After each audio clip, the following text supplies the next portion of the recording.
Social Impact CX, the podcast that helps you drive mission and make a difference with customer experience. Hey everyone, and thank you for joining me for episode 34 of the Social Impact CX podcast. I'm John Corrigan, and I'll be your guide to how you can drive mission and achieve social impact with customer experience work. Thanks for listening. I'm always appreciative that you're able to take the time to join us here at Social Impact CX and listen in. This episode is the second half of my conversation about the subject of service design and how service design relates to customer experience work with a very special guest, Kerry Bodine, who happens to be an expert on the subject of service design as well as customer experience work.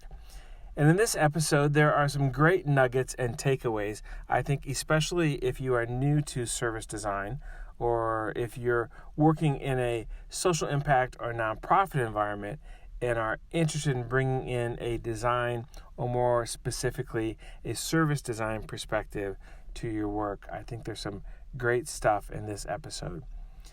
For my moment of gratitude, before we get to the other half of my service design discussion with Kerry, I'd like to thank both Mark Stickdorn and Jakob Schneider, who put out a great book a few years ago called This is Service Design Thinking. I believe it was published back in 2011. If you're not a designer or a design professional, the book is a bit design-centric or design geeky, which is, of course, to be expected. But the book contains contributions from many, many professionals in the field of service design. And I think it's a great resource, a great primer if you're looking for a source to get started with service design, which is, it's a really relevant concept in many nonprofit and social impact endeavors. I know it has proved to me to be a very valuable resource. And among the contributors to the book, there are several service design professionals from Scandinavian and Nordic and Northern European countries where it seems that service design concepts are commonly baked right into public offerings from government and the products and services from private businesses as well. And those experiences from those cultures and those different settings offer really interesting insights. So if you're interested in service design, a copy of the book This is Service Design Thinking, which contains insights from a whole host of service design professionals, might be a good investment. I consider the book a reference document on my bookshelf. So let's get back to the discussion with Kerry. If you are thinking about intermingling customer experience work with service design concepts, then I can also wholeheartedly recommend Kerry's book, Outside In. It would be a great counterpart to This is Service Design Thinking on your bookshelf. Outside In is a fantastic read and a truly foundational resource in the customer experience world, at least in my opinion. I think it's a great book. If you've not read it already, you should really check it out. Kerry is a busy consultant and seemingly always on the move and working with interesting clients, in addition to her speaking engagements which take her around the world.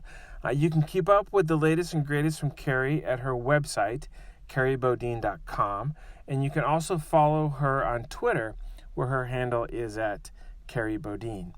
So with that, let's get to part 2 of my service design conversation with customer experience expert Kerry Bodine.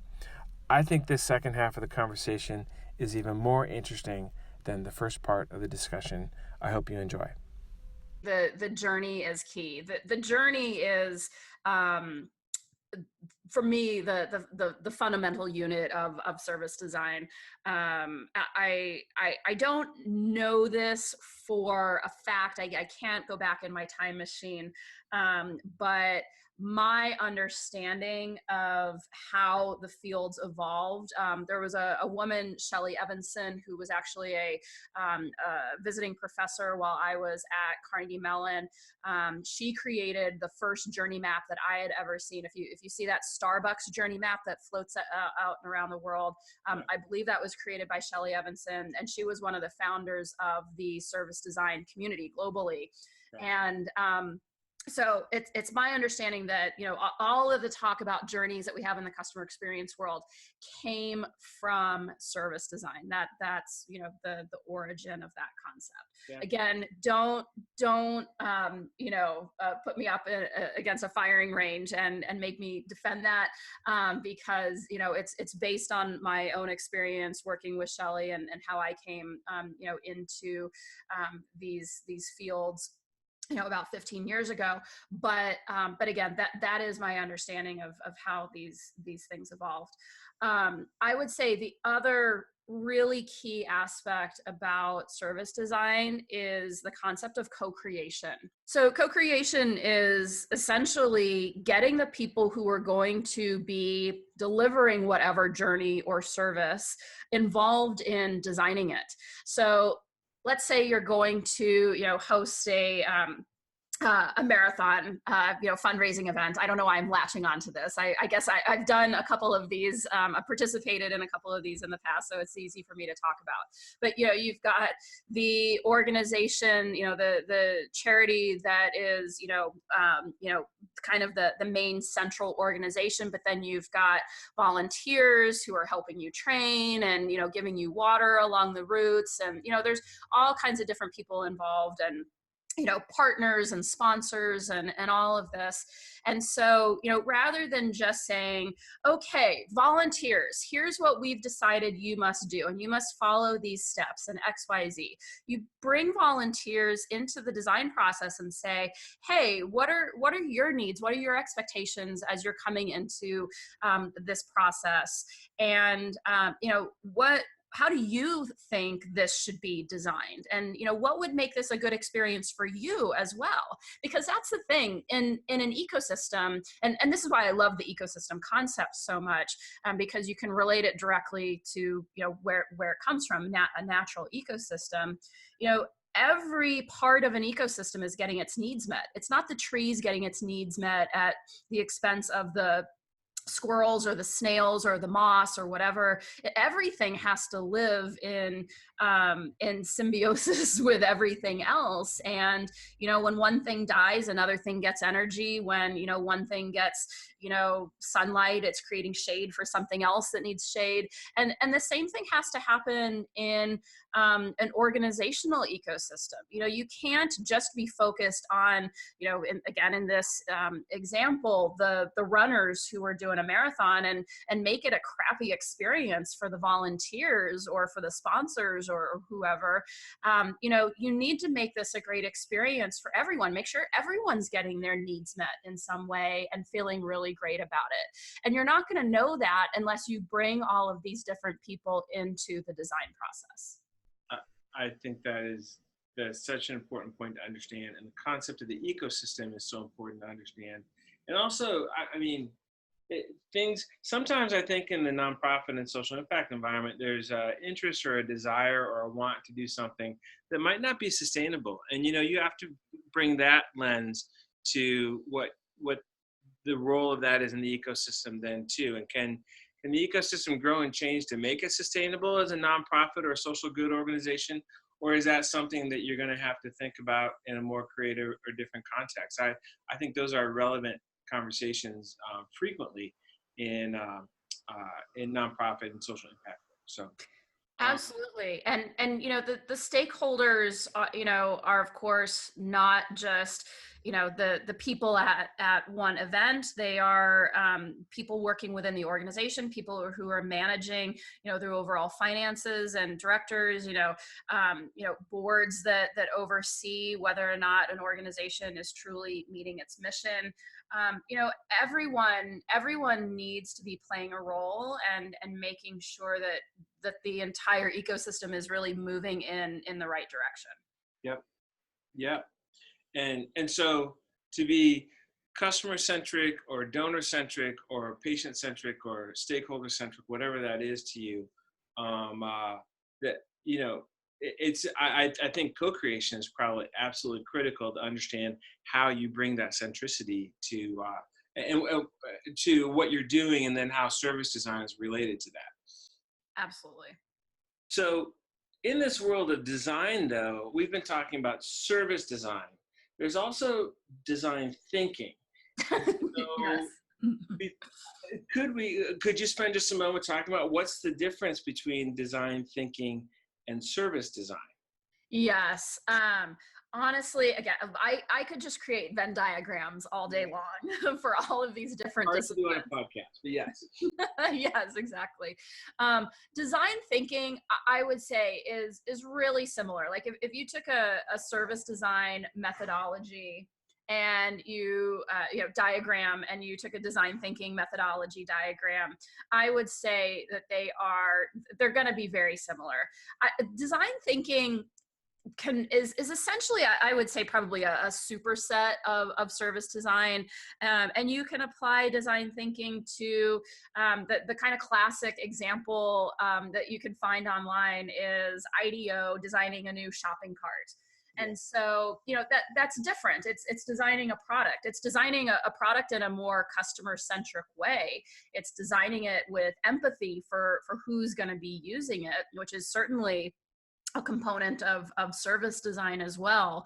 But it's just, we're looking at perhaps just a product or a single touch point, instead of service design really looking at, again, a true end-to-end journey, or a goal, a task someone would be trying to accomplish. So I would say the example is design thinking could be applied to the shopping cart. Service design would be applied to the entire shopping experience, right. From making your list to getting into the parking lot, shopping in the store, checking out, and getting home. Right. I've done some training in design thinking, and a couple of things that at least come back to me as a non-professional designer layperson, though, is that from the design thinking world, the term human-centered keeps coming back. And not that that's not relevant to service design work, but design thinking usually is also talking about human-centered focus. And then also what keeps popping back from my design thinking training is the concepts of desirable, feasible, and viable. And those get into some specifics then about what you're working on designing. And so, and actually, if you as a listener, if you're new to either one of those, there's some, there's resources. If you read about what IDEO has done in the world of design thinking, and as Kerry mentioned, the Service Design Network, I think, is a great place to start if you want a primer or a place to go begin researching or learning more about service design. These are all interrelated concepts, and they are all extremely interrelated with customer experience work. The one thing that I would wanna leave you thinking about in as you mull over all of these different concepts, because I know we're throwing a lot at you in this podcast too, with all these different terms and Venn diagrams and things. But I think it's important to realize that for all of these things, no matter where they're overlapping, there is a methodology and there's a mindset. So, the methodology includes things like going out and doing customer research and brainstorming lots of different solutions and doing prototyping and testing and things like that. And all of those are going to be common, whether or not you're looking at service design or customer experience design or design thinking. But then there's also this commonality of the mindsets that, and I think being human-centric is, again, one of those things. We have to truly try to get into the shoes, into the hearts, into the minds of whoever we are creating something for. And again, really understand their needs, their expectations, their motivations. Why are they doing this race in the first place? Someone who just wants to have, some marathon under their belt is going to be very different than have very different motivations, needs perhaps, than someone who just had a relative die of a certain illness that they're fundraising for. And they might have, again, very different needs and expectations for what the experience is than going through that entire journey. And so the mindset is such an important part. And there's more elements elements of the mindset as well. It's not just being human centric. There are things like believing that your first idea is not going to be the right idea. And that's why you do lots of brainstorming and prototyping and testing and things like that. But the idea of being human centric and developing empathy for whoever you're creating something for is truly, I would say, the kernel of everything that we're talking about today. Yep, I would agree. Okay, well, you touched on one thing as you were riffing there on many things, and I think it is absolutely worthwhile to go back and talk about how you engage with executives and leadership when it comes to this concept of design. Because I think for design to be successful, it does need to be a key part of culture. And whether you're embracing service design or customer experience design or design thinking, buy-in from leaders and managers is absolutely critical. So given that you've worked with a bunch of different organizations, what sort of wisdom can you share with us about if someone's engaging in customer experience work or even design work in their organization and is new, how should they approach this topic of service design or any sort of design with top decision makers? And how important is that to success? It's critical to success, and honestly, it's probably, I would say, the biggest challenge that you'll face when it comes to doing this work, because design in a lot of people's minds is equivalent with, I would say, being an artist, or being able to be a painter, or being able to have great interior design skills or fashion design skills or something like that. And so when a lot of people hear the word design, they tend to shut down a little bit, and I think believe that it is not going to be a hard enough discipline in order to truly make changes that are going to benefit whatever mission or financial goals the organization has. It has the, I guess, just baggage that goes along with design in our society to feel like something that isn't as it isn't as meaningful or important as statistics or quantitative data or some other discipline, technology. I totally agree. Little personal anecdote. I myself have actually worked with an organization where we got customer experience. We sold that concept and got buy-in and real interest and engagement from C-level execs on that. And I got asked in front of the whole C-level team, somebody said, well, what's next after this? And I looked back at them and I said, design. And the room fell silent, and there was a whole conference room of eyes just looking back at me, and there was no response. I was like, okay, we've got some more work to do on this. But the sponsorship and communication and engagement with executives is more important than I think anybody understands. Yeah, for sure. And I think that this is where I like to quickly turn my language a little bit in terms of the actual word choices that I'm using. And so, I don't want to completely pretend that we're not doing design. I mean, design is a thing that's out there, and that's what we've been talking about for quite a while on this podcast now. But so I don't want to pretend that it doesn't exist, and that's not what it's called. And in fact, I was interviewed for a book several years ago that was all about design, and the authors actually refused to use the word design in it because they thought it would turn people off. I don't think that's the right thing to do. I think we need to say, okay, yep, here's what design is, but essentially, then use the word definition.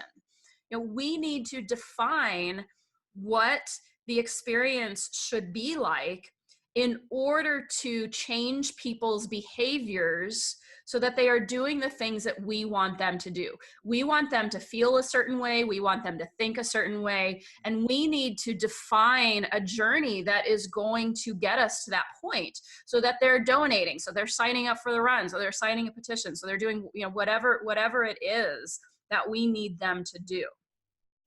And so that then, quickly brings you into things that executives and stakeholders do care about, which is metrics. Okay, well, we think by redefining this journey that we can increase, XYZ behavior by such and such, percent.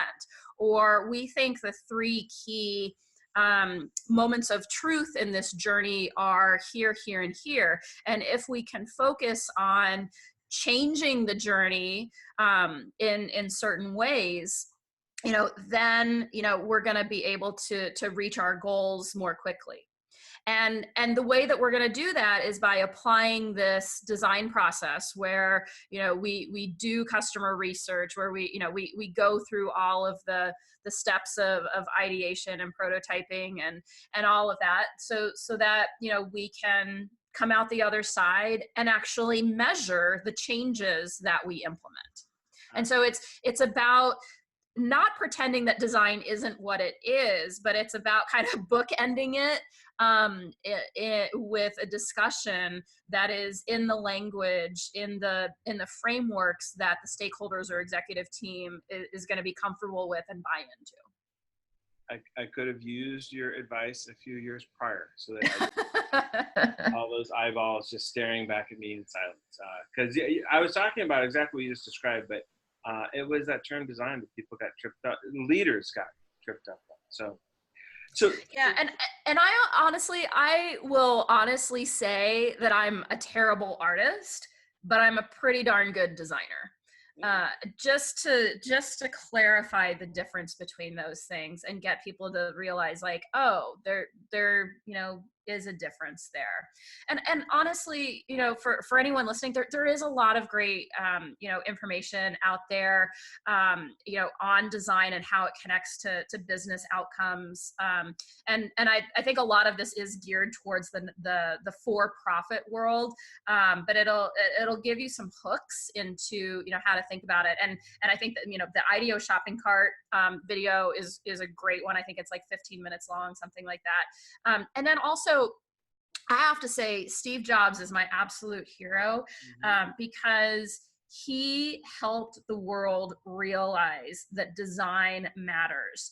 The design of the iPhone is what made that whole technology successful. And you heard executives in every every sector, every corner of the business world saying, I want to create the iPhone of health insurance. I want to create the iPhone of building materials. And so people do realize now that design is important.